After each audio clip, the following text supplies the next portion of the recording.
Yu-Gi-Oh! Has been and still is an expensive card game.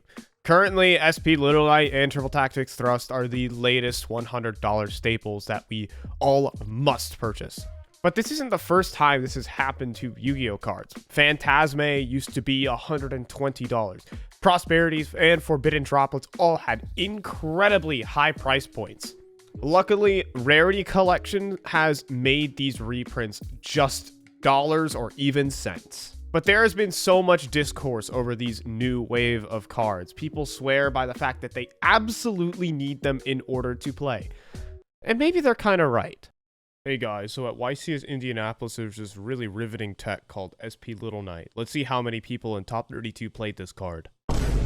I got absolutely cooked on Twitter for a pretty bad take, but I stand by the fact that to have fun playing Yu-Gi-Oh!, you do not need $100 staples. Let me get this straight. I brought my friend Ryan Sano to sit down and play a couple games with me. Ryan is a level above me in terms of a player. He's got more regional top. He's a very winning duelist. While occasionally I top locals and I might tout my one regional top, but it doesn't count since I was playing Kashtira. Okay, but what's the twist? I made Ryan play with only budget staples. Not a single card in his deck could cost more than $5. I didn't even let him use a Baron in his extra deck. And perhaps unfortunately for him, I'm jumping in with my YCS Ready Unchained deck. It's got 3 Thrust. It's got 3 Prosperity. It's got Little Knight and Typhon in the extra deck. That's like $400 worth of staples. Surely the weight of the wallet will break this deck, right? All right, Sano. Unfortunately, this is the end of the road. Do you have dice? I do. See, the guy with the $400 in staples in his deck doesn't have dice. All right, on the summon. No, not Swordful Blackout. No. Target my monk and your 2 monsters. That hand was really bad. That was atrocious. That hand was really bad. Actually, summon a Rukov for my deck. I'm thinking about. We'll go tactics. 2. Take control. Take control. What, to draw? I will chain Heavenly Dragon Circle, attributing my Draco Berserker. No! I want that card. We're good Machine X. Target the Arwa. I will chain Forbidden Chalice. Target the Daze. Wait. Yeah, that's fine. Oh my god. Yeah. And I will enter the battle phase and attack for game. Whoa, you can just attack with a monk. It's even cooler. Oh yeah, attack with a monk. monk. It's even cooler. Sure, there were a couple games where I just did the I full combo, and then I win. I had hope. I also had hope. Wait, you can't just go like... But a decent portion of our games were actually pretty back and forth. Considering his board wasn't worth more than a Happy Meal, being able to handle a couple thrusts and prosperities is already an admirable feat. And I will pass the turn. Like, what's the total value of your board right now? We got like $2, probably $2, a bunch of commons in the graveyard, and a Moye, I guess.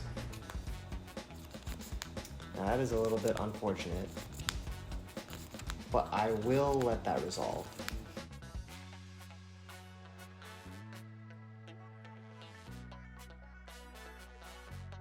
I will normal summon Sword Soul Ataya and use the effect of banishing Sword Soul Blackout. I'm gonna do fun plays. I will immediately synchro summon into Adamancipator Dragite. Sword Soul Grandmaster Chishao. And activate the effect. Stop. The effect. Sure, dude. It's for the YouTube content. Okay, I understand.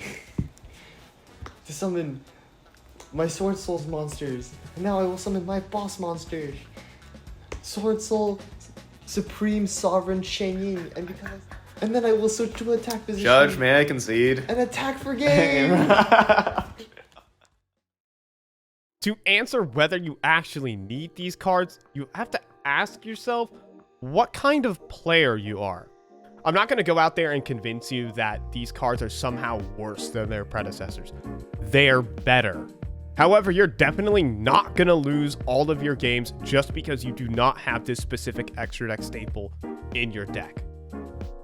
The weekend after I played with Sano, there were a couple of Los Angeles case tournaments, with Age of Overlord and Rarity Collection cases on the line. There, I brought Fur Hire Runic, and I was testing a hypothesis.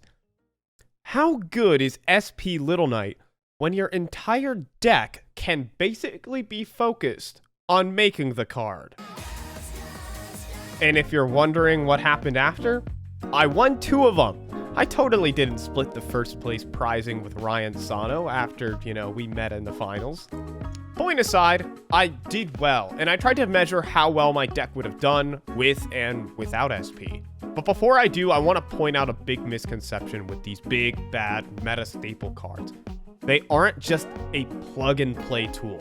Triple Tactics Thrust is a beast to try and build your deck around. It's a card that isn't actually that good going first, unless your deck is specifically prepared for it, and sometimes it can't fetch everything you want going second. If SP Little Knight just stays on your end board without a particular purpose, you would rather just have IP into Unicorn at that point.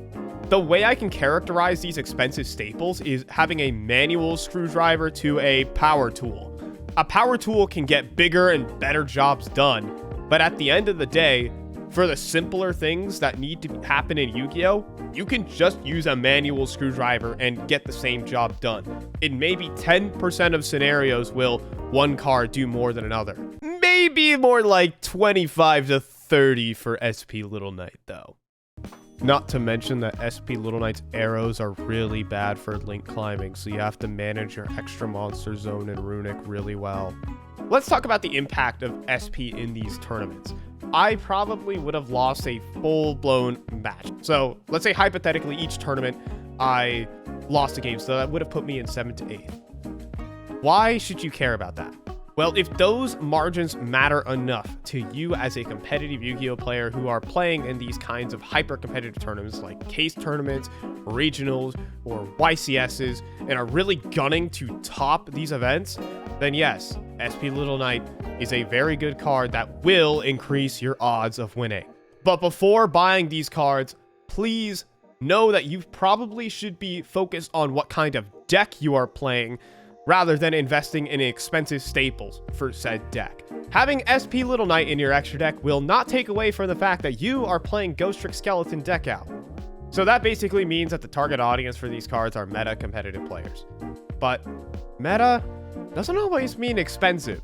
Take a wild guess on how much my Fur Hire Sprite Runic deck cost, including SP Little Knight, main, side, and extra. So it at least needs to be $100. This won a case tournament for about $250 worth of prizing. Keep in mind. It costs $300, and that's with SP Little Knight. It's $200 for 43 cards in the main deck, 14 cards in the extra deck, and 15 in the side. And deck technique from by himself, you could have probably just substituted out SP Little Knight for Sky Striker Ace Azalea for pretty similar results. And I had loads of fun decking people out. Also, I want you to keep in mind for these tournaments, I even tested Triple Tactics Thrust for this deck. And I actually played another case tournament prior to this. I went 3-2-1. Thrust was an absolute brick in my deck. Broken cards need setup, and my deck wasn't set up in the right manner to maximize the value out of Thrust. And ironically, I won the next one with cheaper but better cards in my deck. Okay, but we need to come down to the root of the problem. Competitive players who are attending the next major event need to buy these $100 staples in order to give themselves the best chance at winning. Yes, it is very annoying to think about paying $100 for a staple, but from what I see on Twitter, it's not necessarily the top YCS competitors who are up in arms, but those on the local levels, the average player, more so. And if you haven't gotten the gist by now, if your goal is to have fun in Duel, Yu-Gi-Oh! Is a pretty cheap game.